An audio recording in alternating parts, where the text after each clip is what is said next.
Assalamu alaikum. I am Salatu Sule. I am Odion Izegre Edu, and we are here to have a conversation about the book Salatu Sule wrote, One Breath at a Time. But first, she will tell us about the book. The book One Breath at a Time, Finding Solace in Faith, is a book that serves as a companion to anybody who is dealing with adversity.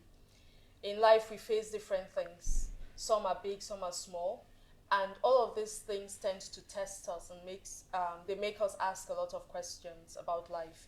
The book serves as a way of helping, of supporting, of holding space for somebody who is grieving. That's what the book is about, basically. Okay, we have questions that people have been asking, so I will start with this one. Why did you write the book? To answer that question, let's go back in time. Okay. Let's go back to the events that actually eventually led to the writing of the book. Okay. My first husband died in a car accident years Sorry ago. about The day he passed was a day where I felt the deepest of, saddest of emotions. At first, many of the people who came would say, words of comfort, and I found the word soothing. But as the hours went by, I started feeling so removed from them and their reality because the pain kept increasing, wasn't getting any better. Okay. And the words they came and said, things like, may he rest in peace, you'll be okay, inshallah, Allah will guide you, and all of that. The words stopped having any impact because I felt like I was just sinking deeper and deeper into pain. Okay. So I kept wondering, well, how do I deal with this? I wanted to feel better, but I couldn't seem to help myself feel any better. Their words couldn't help me feel any better. And when I looked around me, there was nobody around me who had lost a husband. So I couldn't even say, how did you do this? How did you do it? Then a lady who had lost her husband some years before came. And that was when I realized that's the person I need to talk to. So she spent a few minutes with me just sharing her experience, really. She wasn't telling me what to do or what not to do. Oh, okay. She was just sharing her experience. Her sharing of her experience for such a short period of time was very impactful. I started feeling like, okay, there's a way through this. I would get past this because she had been there, she had experienced it, and she had gotten past it. It hadn't been easy for her, but she was sitting in front of me and talking about it. Then a few days later, another woman who had also lost her husband many years before in a car accident, just like me, she did something similar, shared her experience. It's after sharing their experiences, they said, okay, this, know this or know that, and I know their sharing helped me feel better. Afterwards, when I would spend time with anyone who was facing adversity and just share my But experiences. for those women, you just felt they could relate. They could relate, yes, because it was like being there, done that. Okay. In a sense. So I noticed whenever I shared with people, they also responded in the same way. Sometimes they said it directly, like, this has been very helpful, or that's what I really wanted to hear. So that made me start to think that I needed to share more to help others, the same way those women had helped me, sort of like paying it forward. I understand. But it wasn't every time I wanted to talk. And sometimes somebody needed to hear certain things, but I didn't have access to them. So I started thinking, why not write it? I was already writing anyway to process my grief, and I do love writing, so that's why I wrote the book. Okay. It's meant to be like a supporting friend for someone who's dealing with adversity, or somebody who just wants to know what might this other person be going through, even if they are not dealing with it themselves. Yeah. Well, let me make it easy. We have another question here. When something unpleasant happens to us, we ask why. Why do we ask why? Why do we ask why? Yes, because some people are always saying, why did it happen? The question itself holds some of the answers. When something pleasant happens, we don't ask why me. Okay. We don't say, God, why? That's true. We don't say, God, you didn't see anybody else, is it me? When it's pleasant. So the question of why comes from a place of pain. It's someone who's hurting, who's in pain and wants to push the pain away. Then the person starts raising the question, why? Okay. If it were something pleasant, they wouldn't ask that question. The questioning itself is a natural response to grief because nobody wants to have anything to do with difficulty. They don't want it to happen to them. Another thing to understand about this feeling, if you are the one dealing with this and going through this, is the fact that if you don't feel a sense of attachment to something, if you don't love something, if you are not connected to something or someone, if you haven't worked hard for it and really wanted it, when you lose it or you don't get it, you are going to feel that pain. So the pain exists because you have a heart and the heart feels. Okay. You can't separate loss and disappointment and emotional pain from love and joy and happiness or hope or inspiration. The pain comes from the same place, your capacity to feel. That is what makes us human. Oh, tabarakallah, mashallah. Because I know some that will always say, why me, why me? And I know people watching this now will understand that when it's good, you don't say, why me? Why me? So now we understand when it's good, we don't say, why me? When it's bad, why do we say, why me? May Allah make it easy for all of us. And another question here is, what if someone decide not to be connected to anything or love anyone, anything, not hope for something so as to avoid feeling the pain of loss or disappointment? They don't want to be connected because they don't want to feel disappointed. Yeah. We've heard that before. You know, somebody would say, I'm not even going to bother trying anymore. The disappointment is too much. I can't deal with it. That's a natural response as well. Sometimes maybe that's the space somebody needs to be in, the space of detaching and disconnecting temporarily. Where, however, someone wants to use that as the coping mechanism, I won't feel, I won't love, I say, I think that's impossible because it's human to feel, whether it's a feeling of sadness or happiness. It's a very human thing. It's part of our fitra, the way Allah designed us to be. So if somebody says, I'm not going to love anything, I'm not going to be connected to anything or anyone, I would say you are going to have a very hard battle and it's going to cost you. There's a deep cost to trying to not feel anything and disconnect totally. That connection to things and to people is normal, it's natural. When we look at the best example we have, the best model we have, the Prophet, peace be upon him, he was connected to things and to people. He loved people, he loved things, he loved places. He loved the city of his birth, Mecca. When he was forced to leave Mecca, he actually paused at a point in his journey and said, I'm going to paraphrase, that, you know, my city, if I hadn't been forced to leave you, I wouldn't leave you. He was attached to Mecca. Leaving Mecca made him feel sad. He loved the people around him. He loved his uncle Abu Talib. He loved his wife Khadija. He loved Aisha. His example is there is love, and then there is grief, and there is pain. And he felt the pain when he lost the people he loved. He cried.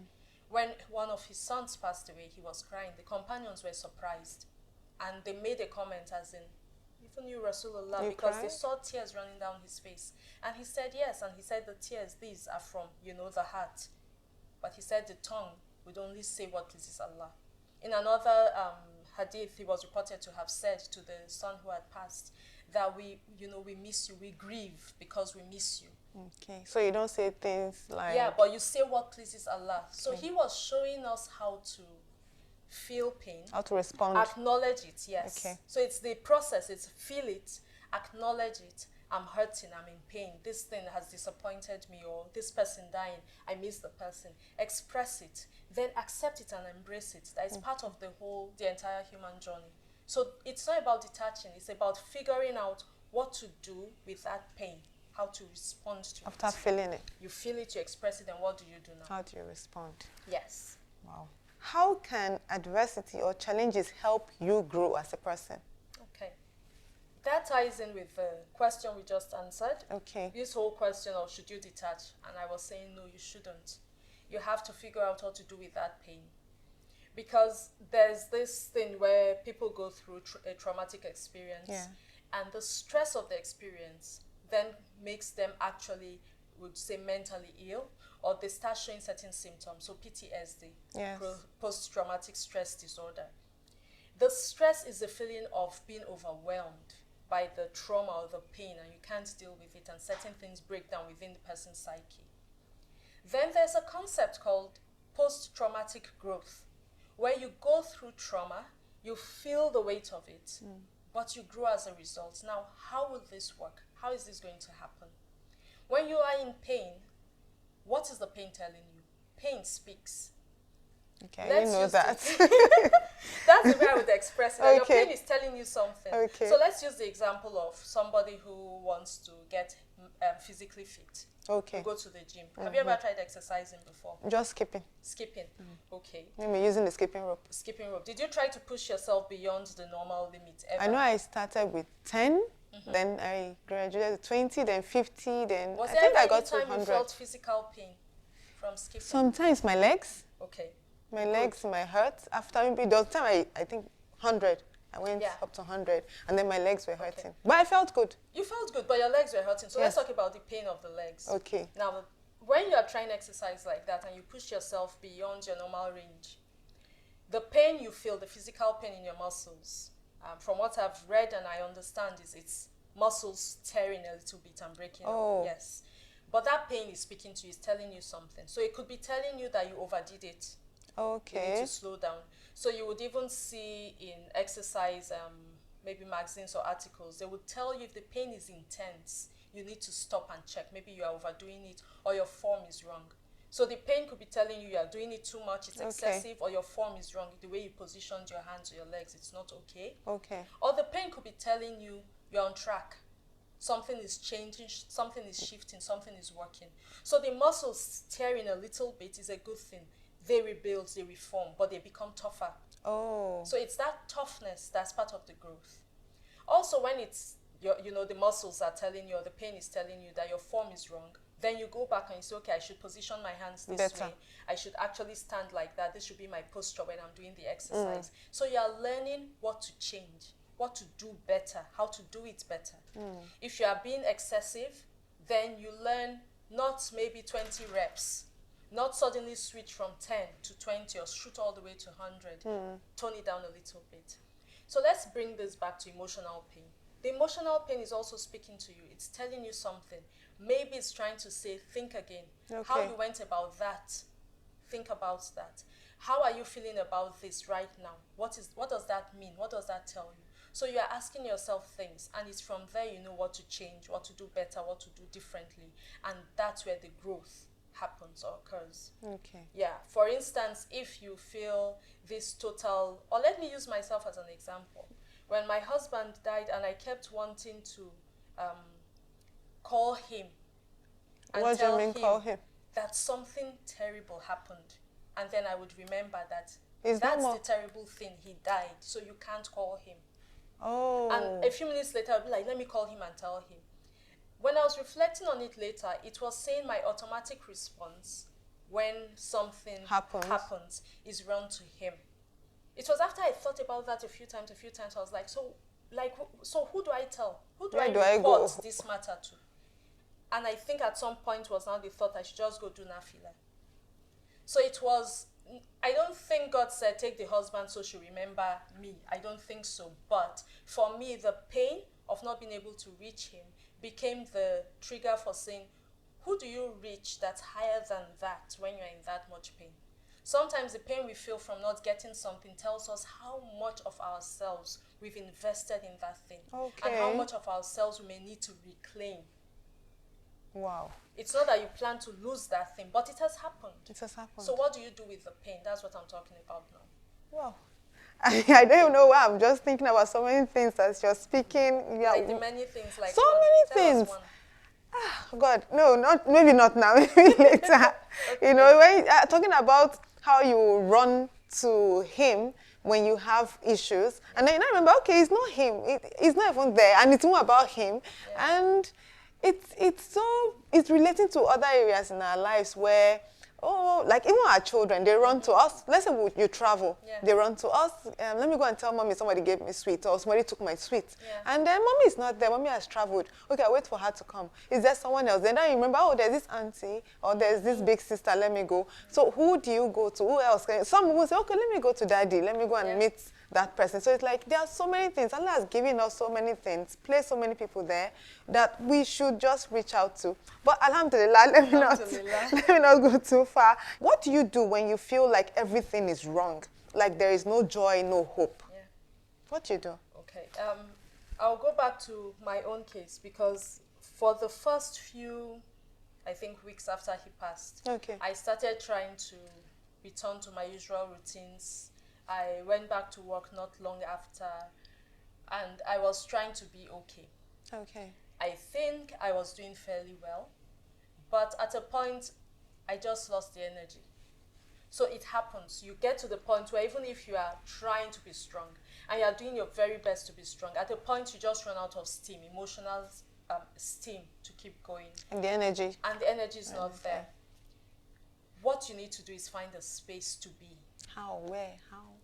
Space to be means find a place or a time where you can go somewhere and just be whatever it is you are feeling at that moment. Okay. Is it you are feeling tearful or confused or anxious or just really, really upset or just totally feeling defeated? Okay. It's not to go there and then be in that feeling and be there forever, but no, it's to go into that space or be in that place and process these emotions at your own pace.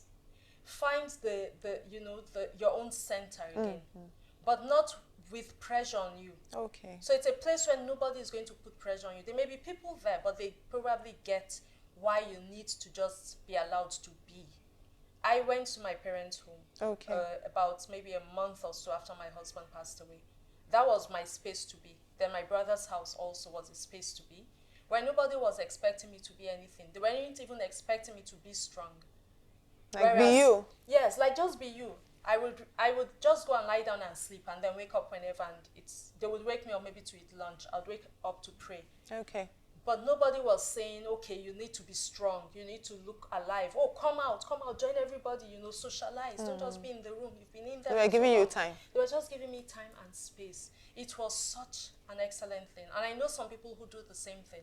Okay. I remember once even saying to somebody, listen, if you can't find a place, a friend's home, a relative's home, if you can afford it, book a hotel room. In a hotel, you can really be by yourself and nobody's going to ask you any question. They'll come and knock and say they want to clean the room. That's it. But you need that space at some point in the journey because it's not an easy one. Wow. Yeah. It's good. I think we can take one more question. How do you deal with comparing yourself to others and feeling really low because you can see clearly how much you lack compared to them?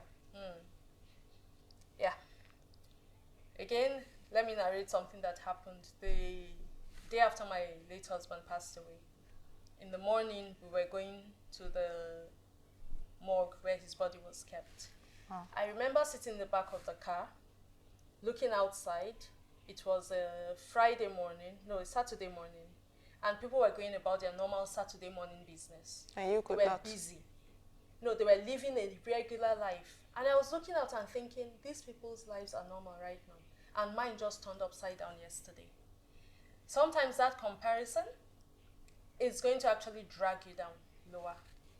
What do you do with it? It's to remember something, that there is nobody who has it smooth all the time.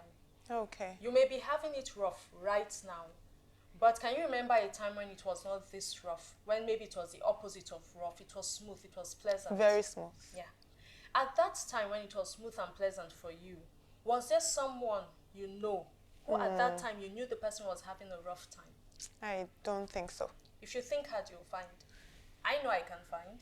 Because if I think to the time before my husband passed away, when I was just living what they would say, like your best life. We had jobs we loved, a home we loved, we had a son, and there was just us. I could think of people who didn't have a husband, who wanted to get married, or didn't have children. Or didn't have children, but I had a son. Yes. Or people who wanted a home like mine. But they didn't have. They didn't have. They had maybe one bedroom apartment. So I had the smooth spell. They had the rough time. When I was now going through my rough time, I was looking at people who had their husbands still with them. They were having their smooth spell. Yes. Everybody gets theirs turn by turn. Nobody has it smooth all the time. Look at nature. Allah always tells us to look at nature and learn from it. When it's, let's say right now in where we are recording now in Nigeria, it's daytime. It's sometime past noon, bright sunlight out there. Somewhere in the world, it's night. When the sun is setting in one part of the world, on another side, it's just rising. Someone's day is just breaking. It's somebody else's time, is full sunlight. You think about weather. In one part of the world, you might say it's winter. Go somewhere else and they tell you that it's their spring or their summer. In the same way in our lives, sometimes it's your summer, it's someone else's winter. Okay. It's your nighttime, somebody else's So we don't need to daytime. compare. So comparison is not helpful. Another thing about comparison is when you're comparing to one section of that person's life. Not the whole package. You don't know the whole package. You don't know the whole picture.